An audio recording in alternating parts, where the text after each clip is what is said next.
So, Charles, I'm not going to say much more. The floor is yours. I'm going to allow you to tell us about your study. Okay. Okay. All right. Thank you, Dr. Ronel. Good evening, everyone. Just to kick off, thanks. What a privilege to be here and to also study at WC. I think one of the best institutes around. Yeah, Wonderful. especially for us who work and balancing that work and research. Very interesting. But I thank God for the encouragement I get from Da Vinci. Yeah. Good. Okay, I'll kick off. My wife is in the house, by the way. Yeah. She came. All right. I work for NANPEC.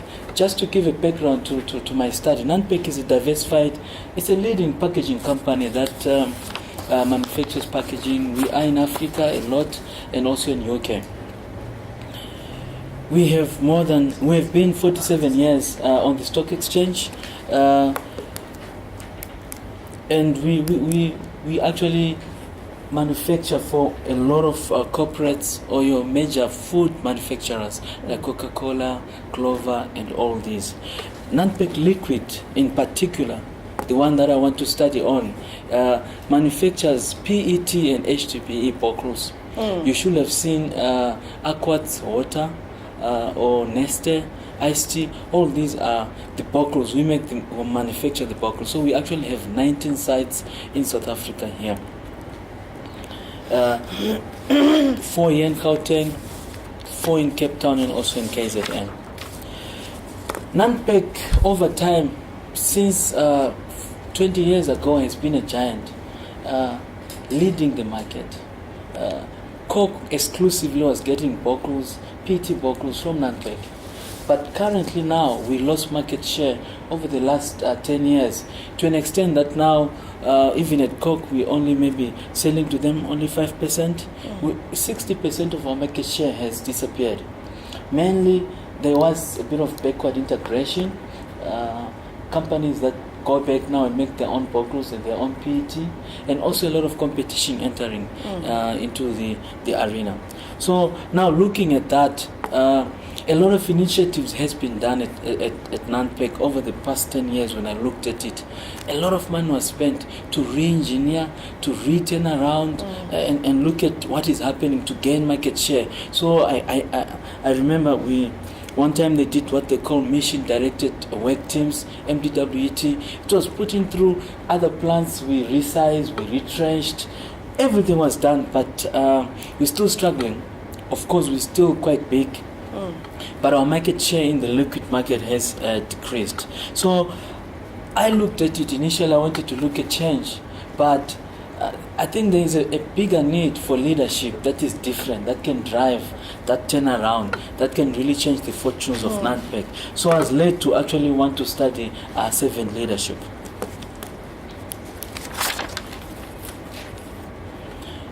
When I looked at many business journals, they actually say servant leadership is the next frontier in leadership. Leadership, they say, is one of the most studied social influences. But when you look, servant leadership is conspicuous in its absence in a lot of textbooks. Even in MBAs, we don't study a lot about servant leadership. Fortune magazine says there's a growing voice of people that really want to look at it. When you look at the current, I'm sure you remember the corporate scandals, typical Enron, Lehman Brothers. There is a leadership gap in the society or internationally that needs to be addressed by a different kind of leadership, which I want to propose as I study servant leadership, which balances human concerns with the bottom line. My study will basically be exploratory. When I looked at the literature that is available, you see there is a lot of literature. I'll talk about the literature just a short while. But when you look at it, it's more of what has been said about servant leadership. What is a servant leader? What can they do? How do they operate? So that has been said, but not much has been done on the application in the marketplace. Not much has been said about somebody taking it to a marketplace and using it to turn around a company, or to look and say, I have used this successfully and I've turned around this company. So hence that really interested me there to want to study it a lot. Nothing has been done in Africa, especially or particularly in South Africa, regarding it as well, more so in a packaging company. So I really want to add on to the board of knowledge and see where NANPEC stands and how we can apply this as a way going forward.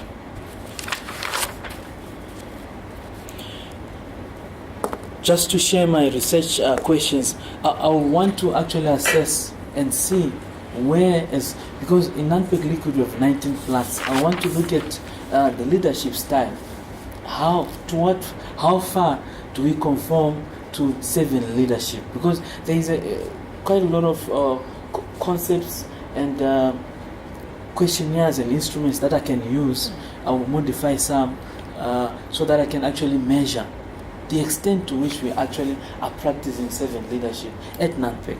And then when I have done so, I also want to see, for those leaders that conform a lot to servant leadership, how far has that helped their plans to be successful, especially on the bottom line. And I also want to see the key principles, because there is a paradox about servant leadership that I'll share shortly, that a servant leader has sometimes, there was a notion that you have to relinquish power so that you can work through a team. And sometimes others will feel that's not effective. But we'll look at it and see as I go through shortly. I want to use triangulation as well as a way of doing the research. So I want to look at quantitative. I will actually design some instruments that I'll send out to plant managers and collect data through questionnaires. And then I'll also want to have interviews with top management at NANPEC. That will help me. And then I want to look at the middle management that report to the plant leaders, and have focus groups in each plant that I will actually have interviews and have focus group meetings and get some data from there that I can use. So hence a mixed method design for me I think would be better, because it's more of exploratory. I really want to see what is out there in the application and then use that going forward, even for further studies as well. By definition, a servant leader is one whose primary purpose is leading to serve others by investing in their development and well-being, but also wanting to accomplish a common goal and a common purpose. So a servant leader is one who looks at things differently from our traditional leaders. The term was coined by Greenleaf Robert, 1977, working at AT&T in America. He worked there, I think, for 40 years, and he was brought back into business, and there was quite a crisis. And then he read a book by Heman Hesse, where there was a short novel talking about a journey of guys going to the east. And in that journey, there was a servant called Leo. This servant was so instrumental that when that servant disappeared, they stopped with the journey. And then later on, the author then shows us that Leo was actually a leader. And hence now, when Greenleaf read that, he got the term servant leader. A leader who first is a servant and then leads. When you look at what a servant leader will do, firstly, there are 4 things that I can point out. 1, character orientation. 2, people orientation. 3, task orientation. And 4, process orientation. So when you look at character orientation, a servant leader, as opposed to an ordinary leader, will focus on integrity, humility, and servanthood. People orientation, caring for others, empowering them, developing others, listening, caring, having a heart, empathy. Task orientation, as much as the person is concerned about people, should also be concerned about the task at hand. So they are concerned about achieving productivity and success and making sure that they meet targets. Process orientation, you look at leadership modeling, being a model, building a team, shared decision making. So when you look at the conceptual framework that even Wong proposed in 2000, it looks at all these variables and proposes that when you compare it to to a self-serving leader. A servant leader is one who seeks to empower others, does not blame others when things go wrong, does not take the credit when things are right. So hence, that's the concept that is given there. Having a heart, building up others, doing the work of a leader, improving the organization, but also impacting the society and culture as well. In the literature, you find quite a lot of questionnaires done with items saying what is a servant leader and what is he not, and what is an ordinary leader. So there are those comparisons that I will take, and then I will modify, and then I will use those to test the 19 plus where we are. According to Wang in 2010, he actually says in future leaders will actually be widely distributed, not as centralized as now, but still competent. He looks at it from a rowing team, where you will think that the guy who is rowing at the back is leading the team. But in the middle, there's a guy who's called the stroke, who is setting the pace. And then when they are not rowing, there's a captain who chooses who is going to be in the team. And before going to row, there is a coach who will be blowing out and empowering the guys. So servant leadership looks at the workplace as centralizing leadership and saying the leader, it depends on the task at hand, who is the leader at that moment. So very interesting there. Many things have been said against servant leadership. For instance, that it is too idealistic, unrealistic, and maybe even impractical to have a caring heart and yet be able to assert and say this is what has to be achieved, but yet be caring. Sometimes they say it's too restrictive because it requires this leader to have a lot of qualities like honesty, integrity, loving, too closely tied as well to Christian spirituality. I must say that in literature you do find a lot of reference to the Lord Jesus, that even Wong and also Greenleaf themselves, they spoke where the Apostle Paul speaks to the Philippian church, and he says, let this mind be in you that was in Christ. Even though he was God, he humbled himself and became a servant. And they talk about a Greek word there, kenosis, emptying yourself. Even though you are in charge, but you act as a servant and you save others and empower them so that you can meet the goal that is supposed to. Yet still you are accountable for results. Advantages, I'm sure it will curb the widespread evil and even the scandals that we see in the corporate world. I would say this is really, and I feel that a lot of re-engineering, restructuring, downsizing sometimes is very hostile to people. Yet people are the most important resource that a company can have. A while ago, we used to treat people and look at them as part of the means of production. They were not considered. They were part of the number. But now when you look at it, people are what makes a company, and they make that difference. So sometimes we look at them and treat them as a pawn on a chess board. But when you look at servant leadership, it puts the emphasis on people. Yet it does not lose that focus on the bottom line and achieving what has to be achieved. So what I've done, I did get authority from NANPEC to do this study. I finished chapter 1, and then I'm busy with the literature review that I need to finish up by June. I should be done with that. And then I sent out my questionnaires. I really plan to defend this by June next year. Okay. Sometime this year I want to defend, That's ambitious. Yeah.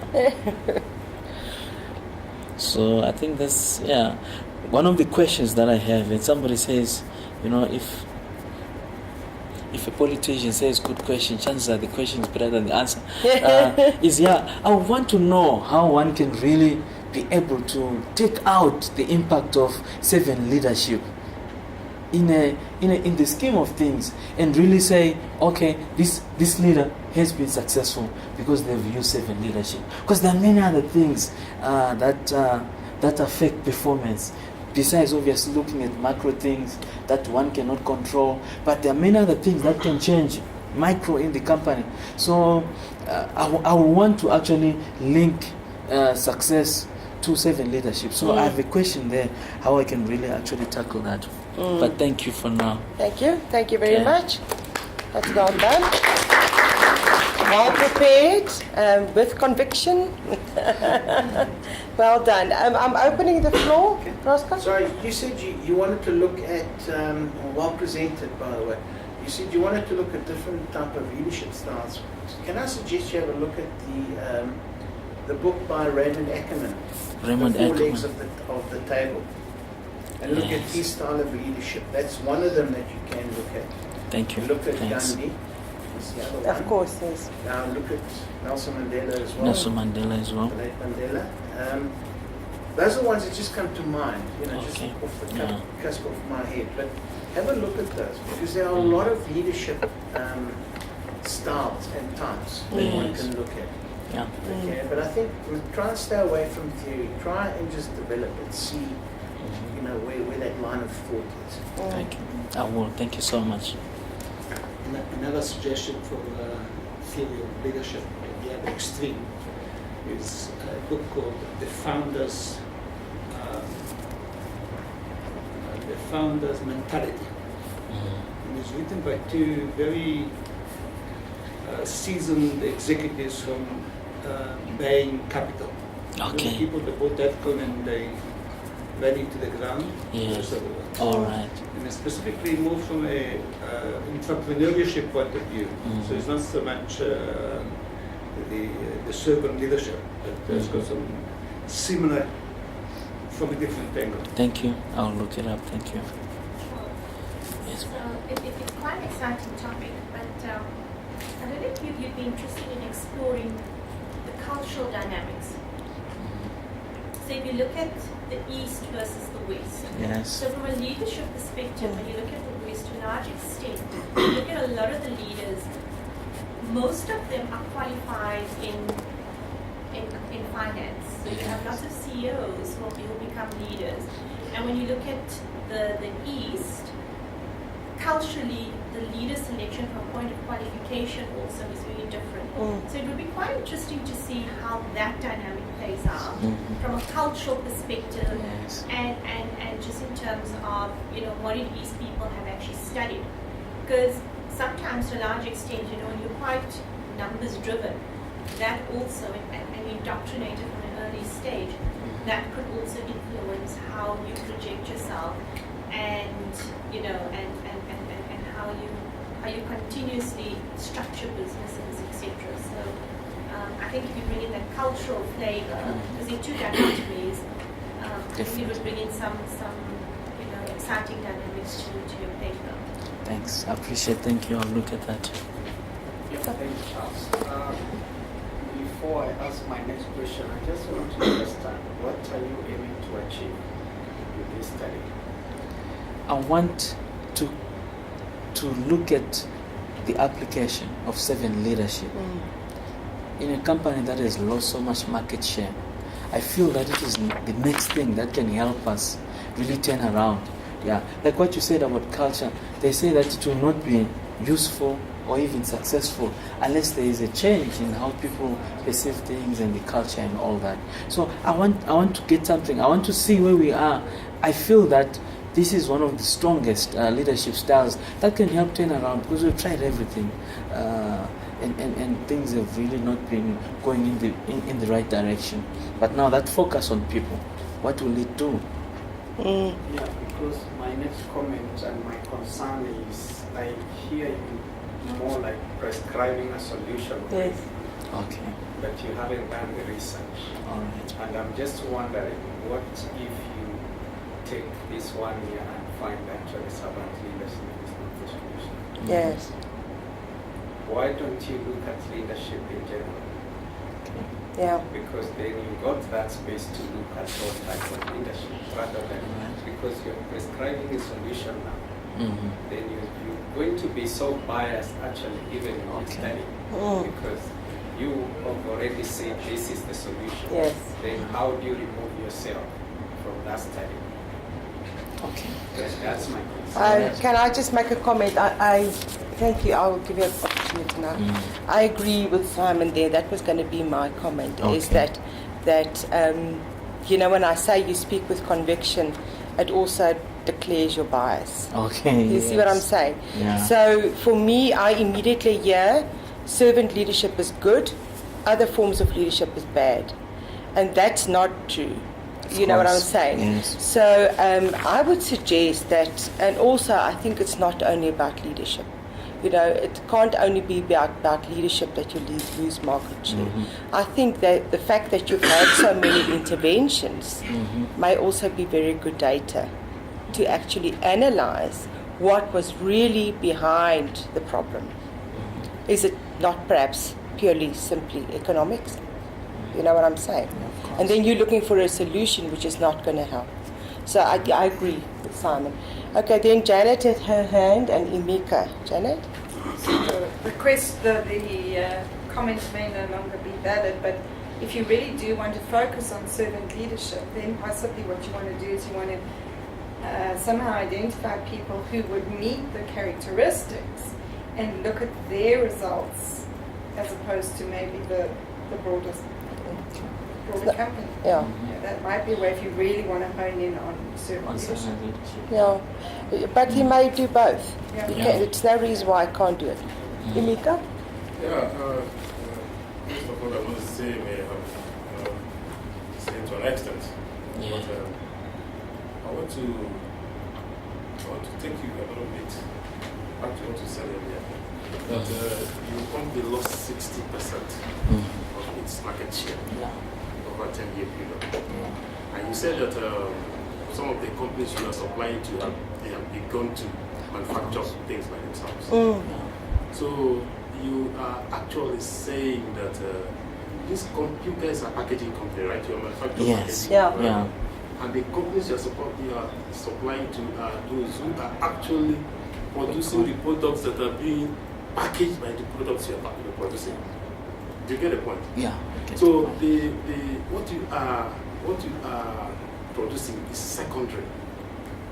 The packaging you guys are producing is secondary. The primary producers are the people who are utilizing that. Yes. You get the point? Yeah, So it was easy for them to quickly start to manufacture Their own packaging. But in that case, sidelining you guys. So do you really think that's the function of leadership? Do you think it is That's my point. Okay. Yeah, that's the point, Yeah, I'm I trying get to get it. you to I get it. for you to think Yeah. deeper, I'm not trying to challenge. Of course, Yeah. yeah. I'm trying to ask you. Of course, They yeah. have mentioned that. Would you say for sure, convince everybody, any thinking person that it is because leadership Yeah. is wrong Yeah. or is not right Yeah. Yes. or is not servant oriented? Yeah. Yes. That's why this movement has begun to manufacture Yes. and therefore circumventing you guys. Yeah. Yes. Yeah. You I will agree. not convince anybody that argument. Of course. You get it? Yeah. Now, if you do a proper analysis, you probably would change. You would have to study the market, the economic dynamics. I don't like using that word because so politicians talk about dynamics a lot. Yes. Like, Yeah. Movement. so I want to distinguish myself from politicians. I'm an intellectual. Yes. Sure. Anyway, just to get you to laugh, okay? Yeah. So the point I'm actually making is this.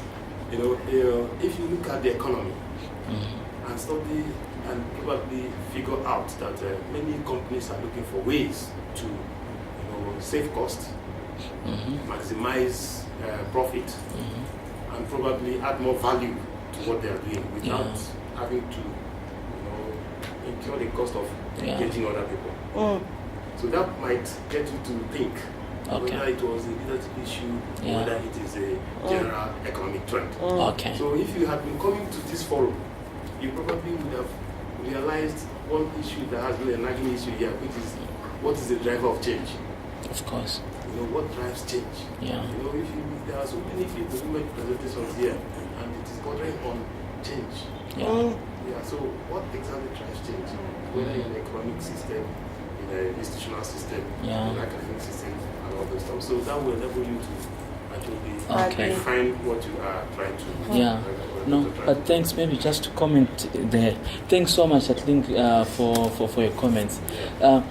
My thinking it's not to blame. That leadership is to blame for none. I've already told you some of the reasons. The guys backward integrating all that. NANPEC itself is saying, since we've lost so much share, we want to, instead of now re-engineering ourselves, what should we do now to go forward and gain? I am not saying leadership was the problem.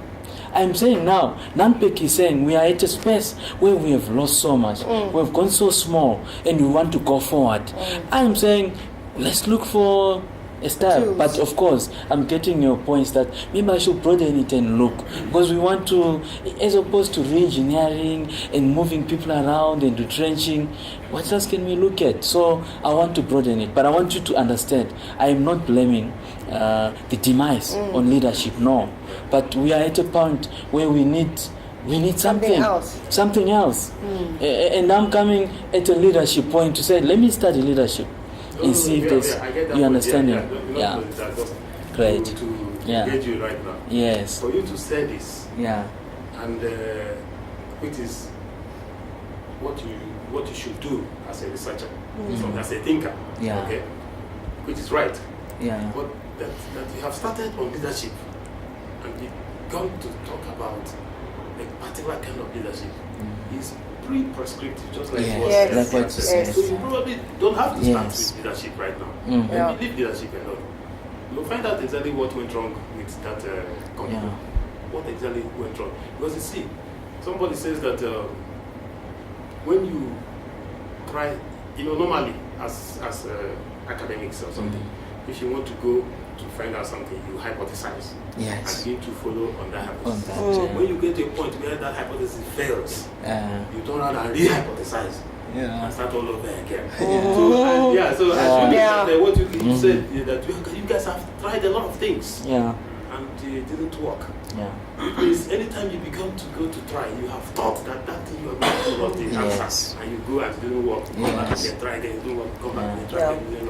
So Okay, thanks, Rika. I'm going to give other people. Yeah. Grace, Thanks.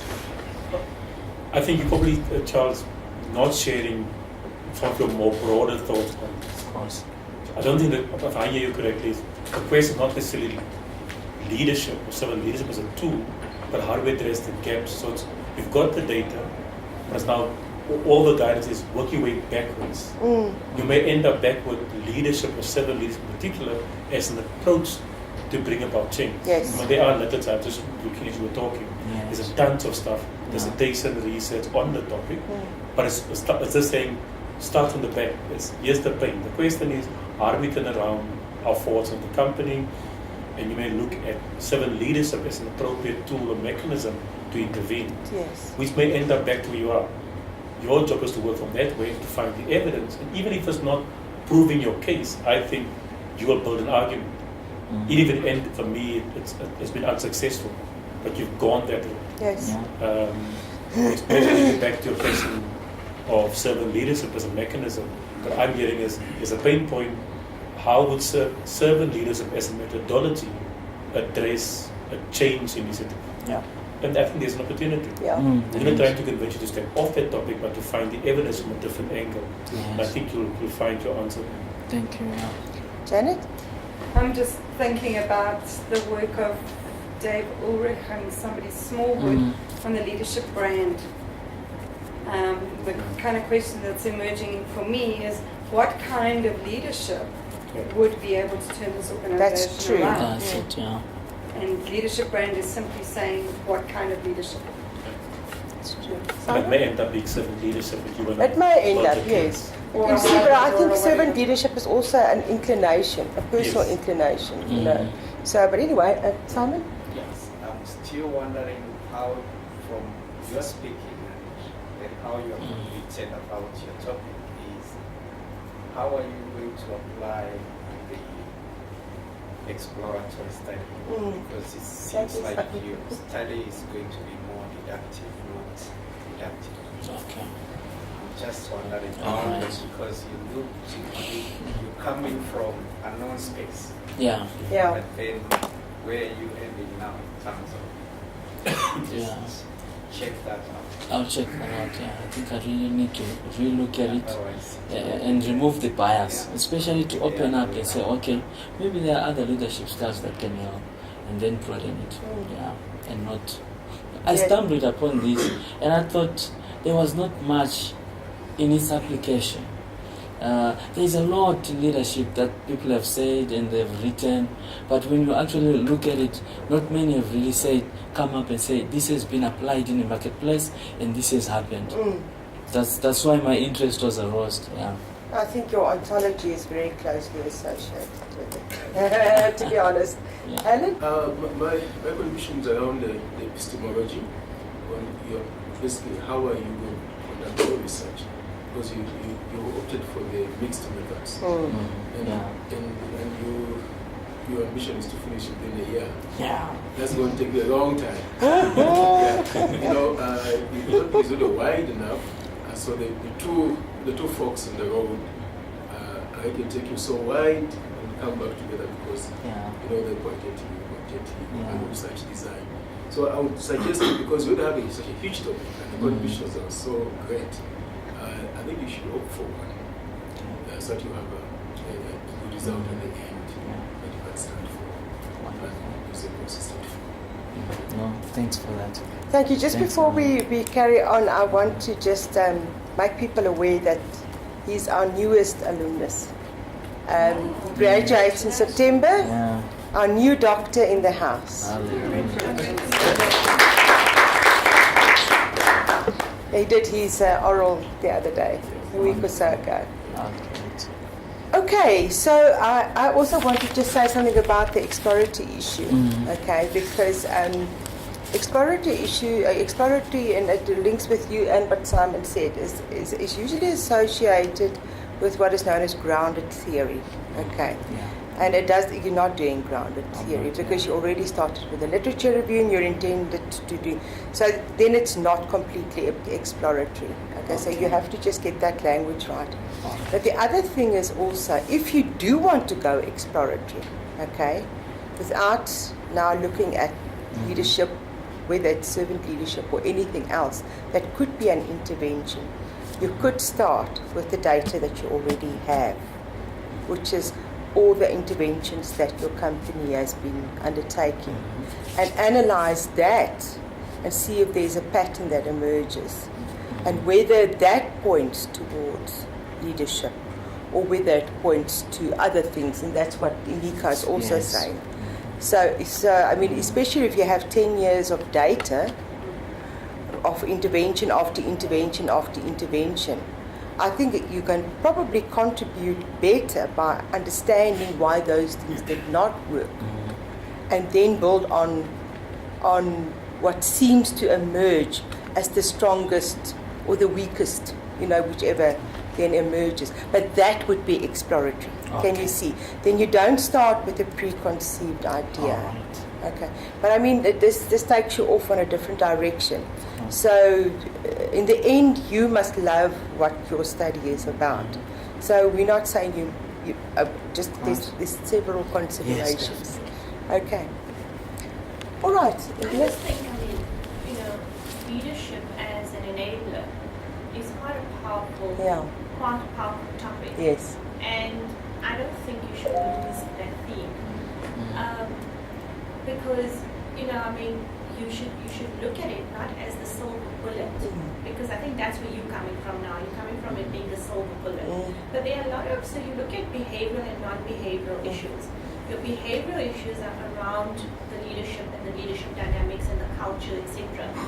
Your non-behavioral are the hard things in terms of the strategy, the measurement, That's it. the staffing, the tenure, everything else that's diagnostic within the organization. And you can actually unpack that and go beyond your data points. I'm saying you can go beyond your data points. No, of course. And look at. So, what do you think? Solution. What would predominantly?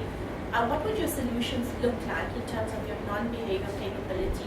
And then explore different kinds of leadership style, and look at what type of leader would you need in order to take that strategy forward. So it gives you quite a broader aspect aspect and perspective around, you know, the different types of leaders, and I think it brings more meat into your study, and then it identifies the characteristics of a leader to take the NAPAC business to the next dimension. Yeah. And I think somebody used the example on I think you mentioned, depends on the task at hand.